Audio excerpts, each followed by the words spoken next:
The game is Pendragon, the fall of Roman Britain, and the setting is 5th century Britain. Pendragon can be played as one of several scenarios, ranging from a short 2-epoch scenario to a long 6-epoch scenario. An epoch is made up of about 12 cards. To create a deck, for each epoch, we take 12 random cards and then place an epoch card randomly into the bottom 4 of these 12. These epoch decks are then stacked to form the entire game deck. As we play through the deck, 2 cards will be face up at a time. The card on the left is the current round, and the card on the right will be the next card played. Each card has an event that can be played, which is one reason you may want to look at the next card instead of just the current card. 2 players act per card. When the change of epoch card is flipped face up, play pauses and we run through the epoch events before continuing with the cards as normal. Pendragon has 4 factions shown on the sides of the board. Starting with the Kiwitades, Kiwitades is the only one with 2 colors. We have the light blue militia towns. The number shown on the board here is the number of towns that are out on the map. Same with the hill forts. We've got the dark blue hill forts. We've got the dark blue Comitates unit. It's a mercenary unit. They start out not in play. You have to move them into the available forces box before you can put them into play. Up here we have the Skadi. The Skadi have settlements, warbands, and raiders. So the raiders, they can move onto the map. They can raid, they can plunder, they can't move around. They can just go back and turn into warbands. Warbands are better at fighting. Raiders are not so good at fighting. Settlements are also much weaker than the Kiwitades towns and hill forts. They're easier to take over. They're presumably just made out of wooden sticks and stuff. The Dukes have cavalry units, and they have forts.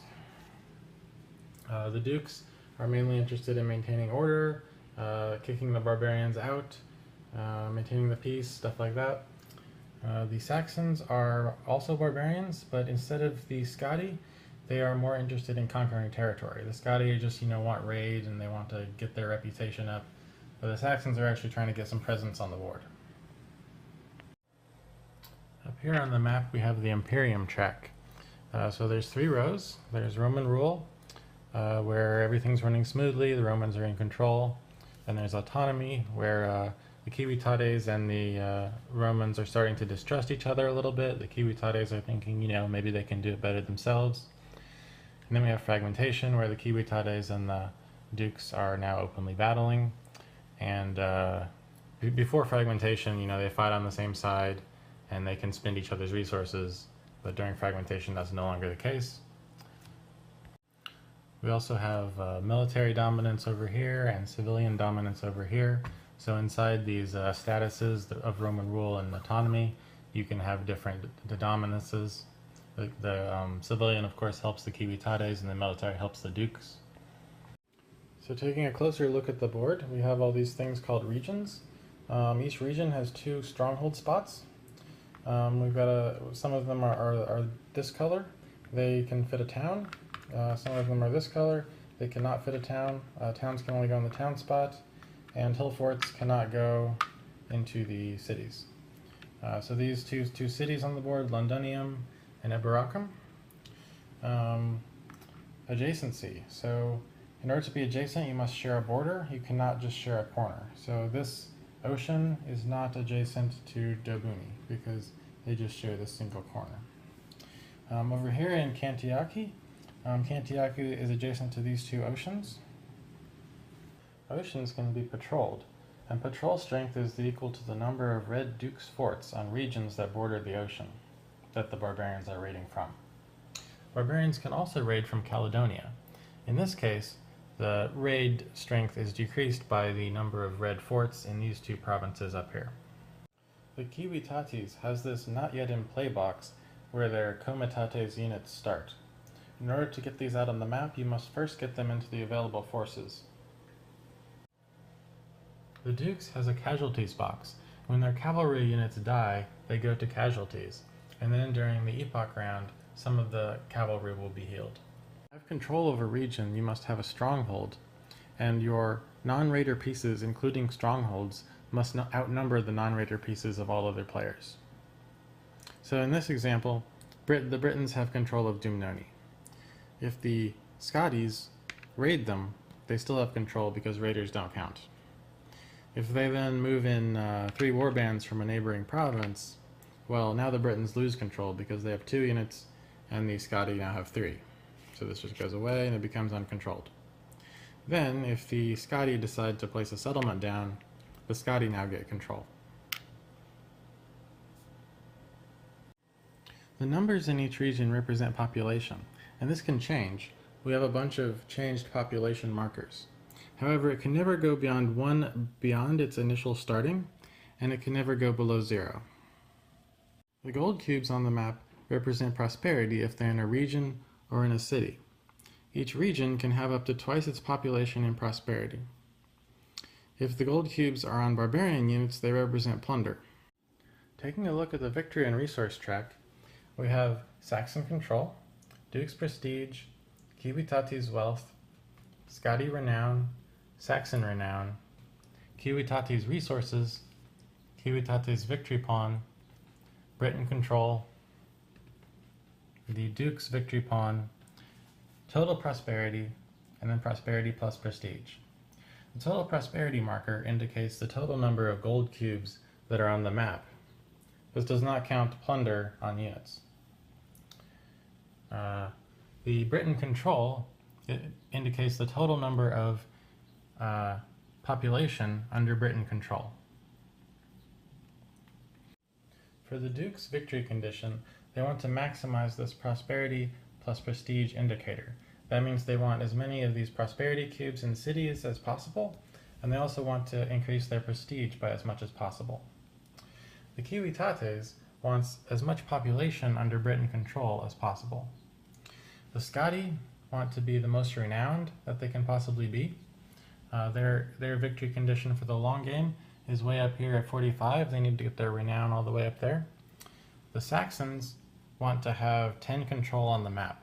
So they need to get this Saxon control indicator up here, meaning they need to get some Saxon control markers out here to replace these Britain control markers and get 10 population under their control. In the third phase of the epic round, we have a victory condition check. That's where we check if anybody has met their victory condition, and it's possible that multiple people may have done so. For example, if the epic ended right now, Britons have met their victory condition because their marker is past their pawn. So in this case, it's 4 spaces behind their pawn, so their victory margin is 4. If multiple people meet their condition, whoever has the highest victory margin wins. Turn order is determined by the current round card and which factions are in the eligible box. So in this case, the Saxons get the first chance to go, but they're only in the ineligible box. So actually the Civitates are going to get to pick first. Their options are that they can pass. If one of the Britons passes, they gain 3 resources. If one of the barbarians passes, it's only 1 resource, or well, renown. Or they can take one of these rows over here. So the first player to take an action goes in one of these rows in the first spot, and the second player to take an action has to either pass or get stuck with whatever's in the second row. So the options available are you can do everything, which is a command plus a feat. That's a great choice. You can do an event, in which case whoever goes second will get the full faction command plus feat. Or you can do a command only with no feat. And if someone takes that, then the next person may get stuck with the limited command. The limited command says, well, you can only do a command in 1 space, and you don't even get to do a feat. The game comes with these player aids that explain the victory conditions and the actions available to each faction. We've got commands on the left and feats on the right. You must take a command in order to do a feat, and often the commands will tell you which feats you're allowed to do with them. In this example, you can do muster plus rule or muster plus invite. Also, note that the feats sometimes have a space limit. So you can't do them in all the spaces that you do the command, but you can do them in some of them. If you take the event action, then you look at the card for the current round, and you pick either the top or the bottom. The top usually helps the Britons, and the bottom usually helps the barbarians. The symbols here indicate how long the event lasts. The orange, sail, means that the event lasts until the end of the epic, whereas the yellow icon is permanent. Looking over the map, there are three types of terrain. This is fens, this is clear, and this is hills. Both the hills and the fens are also considered rough terrain. The Scoti are at home in the hills, and the Saxons are at home in the fens. The Civitates and the Dukes are both homeless when the game starts, however some events may change this. So let's talk about battles. Here in the Iceni region, we have 12 Saxon raiders attacking one hill fort, one comitates, one militia, and one cavalry. Note that before fragmentation, the Dukes and the Civitates fight on the same side. The game also comes with these player aids for battles. So for a battle to take place, the first thing we do is pick a faction to attack. So the barbarian raiders are attacking these people. So then we proceed through a number of steps. The first is the pre-battle step, where we roll dice to see if we ambush or evade. Then we have a field battle. Then we assault strongholds. And this is optional, you don't have to assault the stronghold. And in fact, assaulting a stronghold usually results in the attacker losing a lot of troops. But you may want to get rid of that stronghold, especially if it's like a fort or something. You can assault multiple strongholds. So if there's a stronghold here and then there's another stronghold in the region, which in this case there's not, you could assault that one, and then if you have people left, you could assault that one too. After the assault, we do battle consequences, where dukes can gain or lose prestige based on whether they fight well. Fighting well means you killed more of the enemy than you lost. The barbarians also can gain renown based on that same idea. The dukes can also lose or gain prosperity if they lost a town. Okay, so in the pre-battle step, the raiders are in their home terrain, so they're going to try to ambush if they can. So we go over to here and it says, well, raiders in their home terrain can ambush on a 5 to 6, on a d6. Well, let's say they make that roll, they succeed. So then we just go to the field battle and we go through these steps. So a trap doesn't usually apply unless there's an event that says it applies. Withdraw, well, that's a lot of raiders, so we're going to withdraw these 2 units, but we're not going to withdraw the cavalry. That's because hill fort over here in this chart, holding capacity of a hill fort is 2, so we can only fit 2 units in there, and they got in there first and left the cavalry out. Okay, so then we go to these next 3 steps. So in each of these steps, some of the units will attack, and they'll attack in a different order. So in this charge ambush step, anyone who succeeded on an ambush roll and cavalry will attack.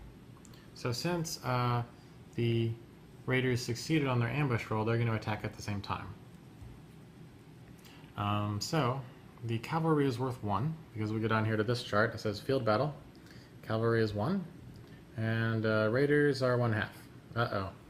So that means 2 raiders die and 1 cavalry dies. That's actually pretty good for the raiders. Okay, so then we proceed to the assault, and the raiders, well, they're feeling particularly brave today, and they decide to assault this stronghold. Okay, so we did not attack with surprise. If we did, we would get a chance to sneak inside and just attack them. But as it is, well, we're going to have to throw ladders against their wall, and they're going to pour burning oil on our heads, and it's going to hurt a lot. Okay, so that's the escalate step where all that happens. Okay, so we go down here and we look at the escalate defense and the garrison units. So it's a hill fort, escalate defense is 1/2, and there's 1 garrison. That means we've got these 2 guys in the garrison, we've also got an invisible, intrinsic 1 garrison unit. Each of these 3 is going to do 1/2 damage. The raiders are also worth 1/2, so during the escalate step, while they're climbing the walls, 3 raiders died. Ouch. Okay. Then we proceed on to the storm step. That's shown up here in the player aid. In the storm step, now they're inside the walls, and they all count as 1. Everybody just counts as 1. But you do have to kill the intrinsic garrison first. So one raider kills the intrinsic, another raider kills this guy, and another raider kills that guy. All right. 3 more raiders died. but these guys died and the stronghold is now gone. Okay, so the 12 raiders, four are left, and they succeeded in their attack. Looking at battle consequences, there was way more barbarians killed than dukes, so the dukes gain 1 prestige. Town did not get destroyed, so the dukes don't lose prestige. The barbarians certainly didn't kill more than they lost, so the barbarians don't gain anything. And that's it. And notice in that last example, the raiders are worth 1/2. They're really not that great of a assault unit. They're more inclined for just coming in and stealing these prosperity cubes. And raiders actually can't move, but when they leave a province, they can settle and turn into these warbands. So that's our next battle example. We've got these 6 Saxon warbands assaulting an undefended hill fort and town. Okay. So there's not going to be a field battle because there's no one to fight in the field. So we can just skip all that and proceed straight to the assault step. So what happens here is, well, there's still an intrinsic garrison on each of these. So we're still going to have a battle. So let's decide we fight the hill fort first. Look over here on this chart. Well, a hill fort has 1 garrison and an escalated defense of 1/2. Okay, so unfortunately 1/2 damage to a warband does not kill it. So in the escalate step, no one dies. Alright, so then in the siege step, everybody's worth 1, so just 1 intrinsic garrison unit kills 1 warband. Then they've destroyed this. Now they decide to assault the next stronghold, which is a town. Okay, so we look over here on this chart. Well, a town has an escalated defense of 1/2, and they have 2 garrison units. Okay, so 2 garrison units each doing 1/2 damage kills 1 warband in escalade. But now they're over the walls and we're in storm step. So 2 garrison units each do 1 damage. They kill 2 more warbands, and then finally the town goes away. Alright, so battle consequences. Unfortunately, the barbarians did not kill more pieces than they lost, so they don't gain a renown. The dukes did lose a fort, a town. So for each fort or town destroyed, the dukes lose 2 prestige. So the dukes would have lost 2 prestige for that battle. Okay, so let's look at one more battle example. In this case, we've got these 2 Saxon warbands attacking the Civitates. Well, the Civitates decide to withdraw behind their stronghold. The Saxons decide not to assault the stronghold. Instead, they're going to siege. Well, in order to siege, these units must not be raiders. They must not have participated in any other siege or assault. And we go over here to the chart, and we see, well, that's a hill fort. It's got 2 holding capacity, and we've got 2 units. So we must have at least enough units to match the holding capacity. If so, the siege succeeds. Since that's the case, all that happens is that 1 unit dies. Unfortunately, the stronghold stays there. And that's it. One more battle example. Okay, so in this example, we've got 2 raiders attacking 2 cavalry. Let's say they make their ambush roll.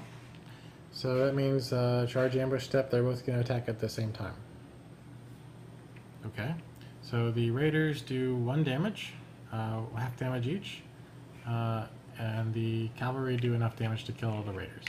Well, the defender applies the losses, but the defender must kill a unit if he can. That means you cannot say, okay, 1/2 damage to him, 1/2 damage to him, and they both live. You can't do that. You have to kill a unit if you can, so this cavalry is going to die, and both raiders are going to die. 1 cavalry survives. Okay, so let's say we've had a Saxon raid, and they've taken 2 plunder. Well, now it's the Duke's turn, and they're going to come in and intercept these raiders. So with the intercept command, they can move down these roads, they can intercept raiders, and they can do a battle. Notice if these were warbands, they could not do the intercept command. Okay, so what happens in a battle? Well, this is clear terrain. That's not good. The raiders are pretty weak, and they're certainly scared of cavalry, so they're going to try to evade. But so we go over here to this chart, and we see, oh, raiders on an evade and clear terrain, they have to roll a 6 on a d6. Let's say they missed that roll, so we proceed to field battle. There's nothing to withdraw to. Charge ambush. Well, they're not ambushing, but the cavalry can do charge. So here, cavalry are going to strike. In the melee step, everyone who's not a raider or a cavalry strikes. And then finally the raiders will strike in the harass step. Unfortunately, 2 cavalry is going to do 2 damage, and the raiders each take 1/2. So all 4 are going to die before they even get a chance to attack. Then we've got these 2 remaining plunder. The dukes are allowed to restore one to the space, and the other one just goes away. Then the dukes gain 1 prestige for killing more units than they lost. Okay, so let's talk about one more battle example. So normally the barbarians can raid from either a sea to a coastal region, or they can come up here from Caledonia and raid down into one of these 2 regions.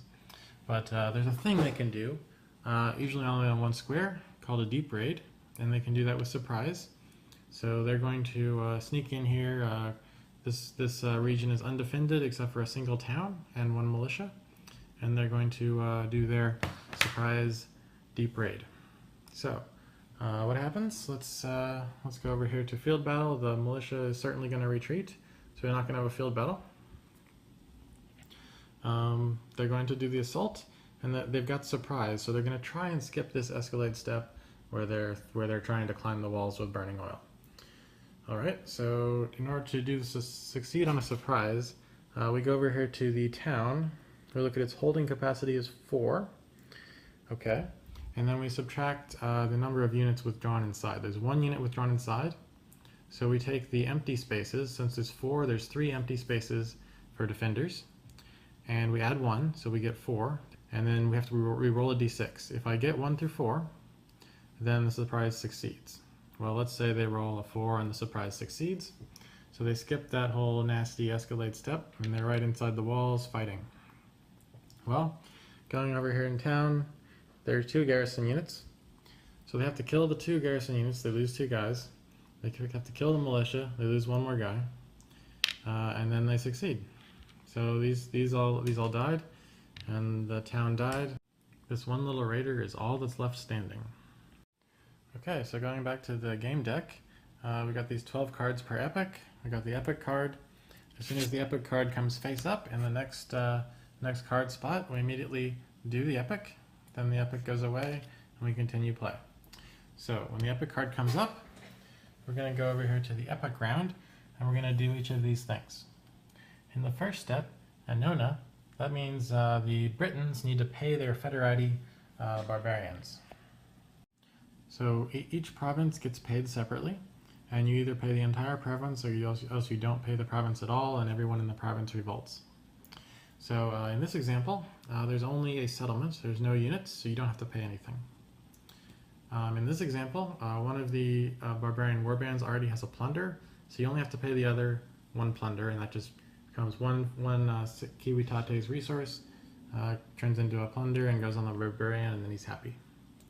In here, let's say the dukes just don't feel like paying, so they just don't pay. Alright, so all these barbarians rebel. They're now normal barbarian units. These happily paid barbarians transfer their resources, their plunder, into barbarian renown for that faction. In this case, it's the Saxons, gaining 2 renown. Then these newly released warbands decide to plunder the space because they didn't get paid and they're mad about it. Unfortunately, there's 2 of them, each can hold 1 plunder, but you can only plunder up to population, so only one of them gets to actually take a plunder cube. So the game also comes with these player aids for the epoch round events, and we just talked about a no-no. So in Imperium, we go through all these things about do we go down from Roman rule into autonomy or into fragmentation? Do we change from military to civilian dominance? Then we check for victory, and if someone meets their victory condition, then we check margins. Then we do the epoch event. So that card over there has an event on it. We're just going to do whatever that says. Then we go through revenue, and I'm going to skip revenue and upkeep because it's different for each faction, and you can just read that on the player aid. Just talking briefly about revenue and upkeep. A few things that happen is often the civitates and the dukes lose resources because they have to pay taxes, they have to pay for roads. If they downgrade from one status to the next, then they lose one half of their wealth and prestige, rounded up. And another thing that happens is for all barbarian warbands, including Federati barbarian warbands, if they do not have a matching settlement somewhere on the map, then the warbands are dismissed. So like if this was gone, then these two warbands would just go off the map, gone. Same for the regular barbarian warbands. If there was no regular barbarian settlement, they would just disappear during this upkeep phase. So looking back over here on this epoch round track, we've done Annonia, Imperium, Victory, Epoch Event. We've skipped revenue and upkeep, and now we go to recovery and reset. So during recovery and reset, we take these ineligible people and move them back over to ineligible, those lucky people. Then we go over here to each region, and we stick in more prosperity up to equal to their population. So if this wasn't here, and we were in Roman rule means you can add to the top row. If it was like this, we could add 2. And if there was none, we could certainly add 1, regardless of whether or not it was Roman rule. Also, at this time, we would discard any momentum events. Those are the events with these orange sails on them. That only lasted until the end of the epoch. And one other thing to note is that if we have an uncontrolled region, then we do not add any prosperity to it, so whatever it's at is where it stays. Okay, so that should be enough to get you started on Pendragon. Certainly, after you choose a faction, you'll need to read the rules specific to that faction. These player aids are pretty good. And also, you'll in addition to the commands and feats, you'll also want to look over the epoch round, the revenue and upkeep for your particular faction. Good luck.